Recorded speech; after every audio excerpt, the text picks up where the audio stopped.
Hello friends, అందరికీ నమస్తే అండి. Welcome to our channel. Telangana రాష్ట్ర వ్యాప్తంగా ఉన్నటువంటి విద్యార్థులందరికీ కూడా గుడ్ న్యూస్. ఫీజు రీయింబర్స్మెంట్ డబ్బులు అనేటివి ఇక మీదట స్టూడెంట్ యొక్క ఖాతాల్లోకి చెల్లించే విధంగా ప్రభుత్వం ఉత్తర్వులు అయితే జారీ చేసింది. వచ్చే విద్యా సంవత్సరం నుంచి అయితే ఈ కొత్త విధానం అమల్లోకి అయితే ఉంటుందని చెప్తున్నారు. వచ్చే విద్యా సంవత్సరం అంటే ఈ 2026-27 విద్యా సంవత్సరం జూన్లో అయితే ప్రారంభమవుతుంది. అప్పటి నుంచి అయితే విద్యార్థుల యొక్క ఖాతాల్లోకి నేరుగా ఈ యొక్క డైరెక్ట్ బెనిఫిషరీ ట్రాన్స్ఫర్ విధానంలో ఫీజు రీయింబర్స్మెంట్ డబ్బులు ఏవైతే పోస్ట్ మెట్రిక్ స్కాలర్షిప్లు ఫీజు రీయింబర్స్మెంట్స్ అయితే ఉంటాయో వాటిని డైరెక్ట్గా అయితే విడుదల చేస్తామని చెప్తున్నారనమాట. అలానే పాత విద్యార్థులకు సంబంధించి పాత విధానమే అమల్లో ఉంటుందని చెప్పి కూడా చెప్తున్నారు. కొత్త విద్యార్థులకు సంబంధించి మాత్రమే ఈ కొత్త విధానం అనేది అమల్లోకి అయితే రావడం జరుగుతుందని చెప్తున్నారనమాట.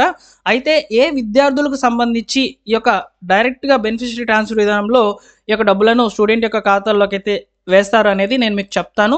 అలానే మనకు ముఖ్యమైన సమాచారం ఏంటంటే ఈ ఫీజు రీయింబర్స్మెంట్ అప్డేట్ రిలేటెడ్గా విద్యార్థులకు సంబంధించి కొన్ని కొత్త రూల్స్ అయితే చెప్పారనమాట. వాటిని ఫాలోఅప్ చేస్తేనే మీకు ఖచ్చితంగా ఈ ఫీజు రీయింబర్స్మెంట్ డబ్బులు అనేటివి మీ ఖాతాలకు చేరుతాయని కూడా చెప్తున్నారనమాట.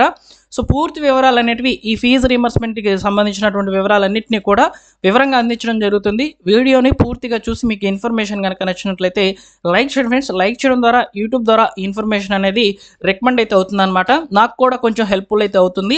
తప్పకుండా లైక్ చేసేయండి. అలానే ఫ్రెండ్స్, మీరు కొత్తగా మన ఛానల్ చూస్తున్నట్లయితే సబ్స్క్రైబ్ చేసుకోండి. మీకు ఈ విధంగా ఫీజు రీయింబర్స్మెంట్ సంబంధించి వచ్చేటువంటి అప్డేట్స్ అన్నింటినీ కూడా తెలియజేస్తాను. ఇక టాపిక్లోకి అయితే వెళ్ళిపోదాం. ఈరోజు మనకు ప్రముఖ దినపత్రికలో ఒక ఇన్ఫర్మేషన్ అనేది మెయిన్ హెడ్లైన్స్తో ఇది రావడం జరిగిందనమాట. అందులో ఏం చెప్పారంటే ఇక మీదట విద్యార్థులకి అంటే స్టూడెంట్స్ ఎవరైతే ఉన్నారో పోస్ట్ మెట్రిక్ స్కాలర్షిప్లు మరియు ఈ యొక్క ఫీజు రీయింబర్స్మెంట్లు పొందుతున్నటువంటి విద్యార్థులకు ఈ యొక్క అందజేయడంలో అంటే ఏదైతే ఈ ఫీజు రీయింబర్స్మెంట్స్ అదేవిధంగా పోస్ట్ మెట్రిక్ స్కాలర్షిప్స్ అయితే ఉంటాయో అందజేయడంలో రాష్ట్ర ప్రభుత్వము కీలక మార్పులు అయితే చేసిందని చెప్పి అందులో పబ్లిష్ కావడం జరిగిందనమాట. ఇప్పటి వరకు కాలేజీల అకౌంట్లో జమ అవుతూ వస్తున్నటువంటి ఫీజు రీయింబర్స్మెంట్ డబ్బులు ఇక మీదట 2026-27 విద్యా సంవత్సరం నుంచి మాత్రము కొత్త విధానంలో డైరెక్ట్గా స్టూడెంట్ యొక్క ఖాతాల్లోకి అయితే డబ్బులను జమ చేస్తామని చెప్పి అయితే చెప్తుందన్నమాట. అయితే ఇక్కడ ఎస్సీ విద్యార్థులకి అయితే మనం చూస్తూ ఉంటామండి. ఎస్సీ విద్యార్థులకు నేరుగా వారి యొక్క ఖాతాల్లోకి అయితే ఈ ఫీజు రీయింబర్స్మెంట్ డబ్బులు అనేవి పడుతూ ఉంటాయి కదా. ఇక మీదట అన్ని కేటగిరీలకు సంబంధించిన విద్యార్థులందరికీ కూడా ఈ యొక్క డైరెక్ట్ బెనిఫిషరీ ట్రాన్స్ఫర్ విధానంలో ఖాతాల్లోకి అయితే జమ చేస్తామని చెప్పి చెప్తుందన్నమాట. అంటే ఎస్టీ విద్యార్థులకు, బీసీ విద్యార్థులకు, ఈబీసీ విద్యార్థులకు, మైనార్టీ విద్యార్థులకు, దివ్యాంగ విద్యార్థులకు అందరికీ కూడా డైరెక్ట్గా స్టూడెంట్ యొక్క ఖాతాల్లోకే ఈ ఫీజు రీయింబర్స్మెంట్ డబ్బులు అనేవి పడతాయి. తర్వాత వాటిని తీసి మీరు మీ యొక్క కాలేజీలకి అయితే ఫీజు రూపంలో అయితే చెల్లించుకోవాల్సిందిగా అయితే ప్రభుత్వం అయితే చెప్తుందన్నమాట. ఈ విధానం అనేది 2026-27 విద్యా సంవత్సరంలో అడుగు పెడుతున్నటువంటి కొత్త విద్యార్థులకు సంబంధించి మాత్రమే ఉంటుందని చెప్పి ప్రభుత్వం అయితే గుర్తు చేస్తుందన్నమాట. అదేవిధంగా పాత విద్యార్థులు అంటే ఈ 2025-26 అదేవిధంగా 2024-25 2023-24 విద్యార్థులు ఎవరైతే ఉంటున్నారో వారికి సంబంధించి మాత్రము పాత విధానమే అంటే కాలేజీలకే డబ్బులు అనేవి పడతాయని చెప్పి చెప్తున్నారనమాట. కేవలం కొత్త విద్యార్థులు ఎవరైతే ఉంటారో 2026-27 విద్యా సంవత్సరంలో జాయిన్ అవుతారో వారికి సంబంధించే మాత్రము ఈ యొక్క విధానం అనేది అమల్లో ఉంటుందని చెప్పి చెప్తున్నారనమాట. రాష్ట్ర వ్యాప్తంగా 12.4 లక్షల మంది విద్యార్థులు అయితే ఈ యొక్క స్కాలర్షిప్స్కి అయితే ఎలిజిబుల్ అయినట్లు. వారి కోసము దాదాపు 2,500 కోట్లు ప్రతి సంవత్సరం వివిధ శాఖల నుంచి అయితే వచ్చినటువంటి విద్యార్థులకైతే అందజేయడం జరుగుతుందని చెప్పి తెలంగాణ ప్రభుత్వం అయితే చెప్తుందండి. అలానే ఈ కొత్త విధానం ప్రకారము స్కాలర్షిప్స్ అదేవిధంగా ఫీజు రీయింబర్స్మెంట్ పొందాలంటే విద్యార్థులకు ఆధార్ గుర్తింపు తప్పనిసరి అని చెప్తున్నారు. విద్యార్థి పేరు మీద ఉన్నటువంటి ఆధార్ సీడెడ్ బ్యాంక్ ఖాతాకే ప్రభుత్వం నిధులను సర్దుబాటు చేస్తుందని కూడా ఇక్కడ చెప్తున్నారు. కాబట్టి ఆధార్ వివరాలను ఈకేవైసీ ద్వారా ధృవీకరించుకొని 10th సర్టిఫికేట్ అదేవిధంగా ఆధార్ కార్డులోని వివరాలు ఏమైనా తేడాలు ఉంటే సరిచూసుకోవాలని చెప్పి చెప్తున్నారనమాట. అదేవిధంగా ఈ పాస్ పోర్టల్లో రిజిస్టర్ చేసేటప్పుడు బయోమెట్రిక్ అథెంటికేషన్ పూర్తి చేయడం తప్పనిసరి అని కూడా చెప్తున్నారండి. ఓకేనా? కాబట్టి ఆధార్ సీడింగ్ అనేది ఖచ్చితంగా బ్యాంక్ అకౌంట్స్కి అన్నిటికీ కూడా మీరు యాక్టివ్ చేసి పెట్టుకోవాలి. కాబట్టి మీకు ఫ్యూచర్లో ఏదైనా ఇబ్బందులు కనుక వచ్చినట్లయితే వీటి వల్లే అవుతాయి. ఎందుకంటే ఇక్కడ ప్రభుత్వము డైరెక్ట్ బెనిఫిషరీ ట్రాన్స్ఫర్ విధానంలో అయితే డబ్బులను విడుదల చేస్తుంది. కాబట్టి మీ ఖాతాలకు కంపల్సరీగా ఆధార్ సీడింగ్ అనేది అవసరమైతే అవుతుంది.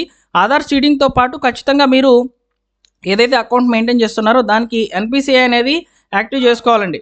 ఎన్పిసిఐ అనేది యాక్టివ్ చేసుకోకుండా మీరు కనుక అకౌంట్ మెయింటైన్ చేస్తున్నట్లయితే మీకు ఈ యొక్క ఫీజు రీయింబర్స్మెంట్ డబ్బులు విడుదల చేసినప్పుడు మీ ఖాతాల్లోకి ఎలాంటి పరిస్థితుల్లో జమ అయ్యే పరిస్థితి కనిపించదన్నమాట. కాబట్టి ఆధార్ షీడింగ్ కంపల్సరీ ఉండాలి బ్యాంక్ అకౌంట్కి. అదేవిధంగా ఎన్పిసి అనేది యాక్టివ్లో ఉండాలి. మీకు ఇంకా కూడా అకౌంట్ లేకపోతే చేయించుకోండి, ఓకేనా. సో అకౌంట్ అనేది చేయించుకోండి. సో మాక్సిమం పోస్ట్ అకౌంట్ అనేది ఓపెన్ చేసుకోండి, మీ ఊర్లోనే ఉంటుంది కాబట్టి పోస్ట్ అకౌంట్కి డైరెక్ట్గా ఎన్పిసి అనేది యాక్టివ్ అయిపోతుంది అనమాట. సో అదేవిధంగా ఆధార్ షీడింగ్ కూడా అయిపోతుంది. సో మనం కొత్తగా ఏం చేయాల్సిన అవసరం లేదు, ఓకేనా. సో కాబట్టి విద్యార్థులు ఎవరైతే ఉన్నారో ఈ 2026-27 విద్యా సంవత్సరంలో అడుగుపెడుతున్నటువంటి విద్యార్థులకు సంబంధించి ఈ యొక్క కొత్త రూల్స్ అనేవి రావడం జరిగింది ఫీజు రీయింబర్స్మెంట్కి సంబంధించి. అదేవిధంగా ఇక్కడ అటెండెన్స్ ఉంటేనే ఫీజులు అని చెప్తున్నారు. స్టూడెంట్ చదువులపై పర్యవేక్షణ పెంచేందుకు ప్రభుత్వము పెర్ఫార్మెన్స్ అండ్ ప్రోగ్రెస్ మోడల్ని అయితే తీసుకువస్తుందంట. సో ఇందులో ఏం జరుగుతుందంటే హాజరు వెరిఫై చేస్తారు, అదేవిధంగా స్టూడెంట్ యొక్క పర్ఫార్మెన్స్ని కూడా ఈ యొక్క పోర్టల్కి ఈపాస్ పోర్టల్కి అయితే లింక్ చేసేస్తారనమాట. సో దీని ఆధారంగా స్టూడెంట్ స్కాలర్షిప్కి ఎలిజిబుల్లా కాదా ఈజీగా ప్రభుత్వం అయితే సో గుర్తించడం జరుగుతుంది అనమాట. గుర్తించినటువంటి విద్యార్థికి డైరెక్ట్గా డబ్బులు అనేటివి డైరెక్ట్ బెనిఫిషరీ ట్రాన్స్ఫర్ విధానంలో డబ్బులను జమ చేయడం జరుగుతుందని చెప్తున్నారండి. అదేవిధంగా ఇక డిజిటల్ వెరిఫికేషన్ అయితే ఉంటుందని చెప్తున్నారు. అయితే ఈ యొక్క స్టూడెంట్స్కి సంబంధించి వెరిఫికేషన్ ఏ విధంగా ఉంటుందంటే సో డిజిటల్ వెరిఫికేషన్ అయితే చేస్తున్నారు. విద్యార్థులపై సర్టిఫికేట్లు ఫిజికల్ కాపీలను కాలేజీల్లో సమర్పించాల్సిన అవసరం లేకుండా యూనివర్సిటీలు విద్యా సంస్థల డేటాను ఏపీఐ ద్వారా అయితే నేరుగా ఈపాస్ వెబ్సైట్ నందు పొందుపరుస్తారనమాట. కుల ధృవీకరణ పత్రాలు, ఆదాయ ధృవీకరణ పత్రాలు, నివాస ధృవీకరణ పత్రాలు కూడా ఆధార్తో అనుసంధానమై ఉన్నందువలన ఆన్లైన్లో వెరిఫికేషన్ సులభతరం అయితే చేస్తున్నారు.